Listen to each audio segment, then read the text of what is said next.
Hey, what's up guys, welcome to another video. So Samsung Galaxy S21 series has been officially launched, and Galaxy S21 Ultra is the Samsung latest flagship level device that has been released. So in this particular video we are going to discuss about the top 7 best features of the Galaxy S21 Ultra. Number 1 is going to be the S Pen. Well, the Samsung Galaxy S21 Ultra is the first ever device from the S lineup that is coming with the S Pen stylus, although the S Pen is not housing inside the device as we used to see in the Note devices. Instead, it is present in the special cases which Samsung has released, and this case will make the device wider on one side. Anyhow, two different S Pen has been released, basically the S Pen and S Pro. And looking at these are going to be a significant difference in the heights and functionality of both the S Pens. If we compare it with the Galaxy Note 20 S Pen, it's going to be much larger than that S Pen. Also, the functionality of both the S Pen is different. The basic S Pen is going to be supporting the basic functionality, whereas the S Pen Pro is going to be coming with all those functionality which are available in the Note 20 S Pen. With that being said, Samsung is also selling all those accessories separately, and you have to pay in order to use them on your S21 Ultra devices. Number 2 option is going to be the screen and display that is going to be coming. We have for the first time the S lineup, which is coming with 120Hz of refresh rate at QHD plus resolution, and it is also adaptive. Previously, S20 Ultra has an issue because it was not adaptive. Rather than that, it was coming with 120Hz of refresh rate on a Full HD plus resolution rather than QHD plus resolution. So this change is going to be absolutely amazing. Also, the screen will be coming with 15 nits of brightness, which is currently one of the highest in any smartphone that has ever been produced, which means that in the direct sunlight you can utilize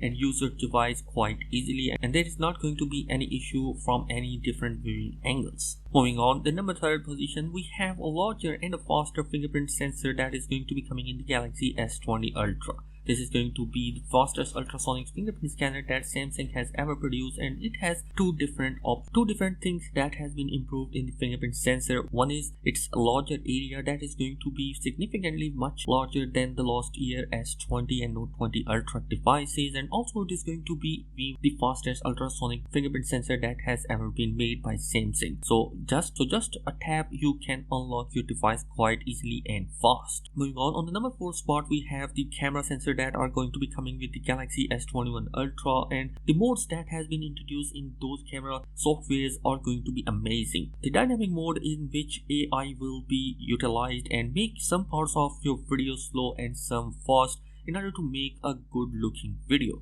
The directed view will have all the cameras working simultaneously to record your video at different angles. You can simultaneously choose any angle which you want, the close-up, backward, and even the selfie camera you can utilize using the director mode. Also, the 4K videos can be recorded on all the camera sensors that are currently available in the S21 Ultra, which is going to be amazing.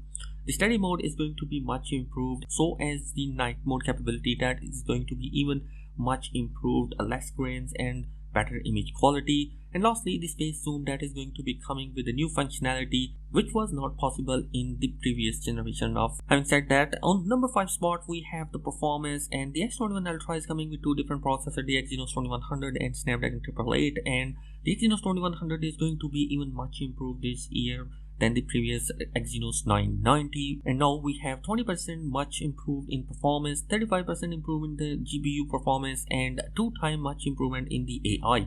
And the most important and significant improvement is going to be the energy efficiency of the processor, and this year we will not see any kind of performance difference between the Snapdragon and the Exynos processor. Number 6 is going to be the introduction of ultra-wide, but the ultra-wideband technology is also coming in the smart tags that have been also introduced by Samsung, which will allow to find all of your lost devices which you have attached the smart tag. And that is going to be a much improved functionality of the ultra wideband. And lastly, we have the S21 Ultra, which is going to be a specs king, because the S21 Ultra is coming with a massive 16 gigs of RAM inside and a 512 gigs of internal storage. The base variant is coming with a 12 gigs of RAM and 256 gigs of internal storage. Also, if we have some benefits of the S21 Ultra, there are some weird things that Samsung has done with the series. Probably one of them, which is most controversial, is going to be the no charger, no headphone jack, and no micro SD card slot is present. Obviously, this is going to be for the environment purposes, but I honestly think that companies are making different techniques in order to make more money. Anyhow, let me know your thoughts. What do you think about the new features that has been arrived in the S21 lineup? Let me know your thoughts in the comment section below. And if you want yourself to keep updated, do consider subscribing for daily tech video. Thanks for watching this video. Peace.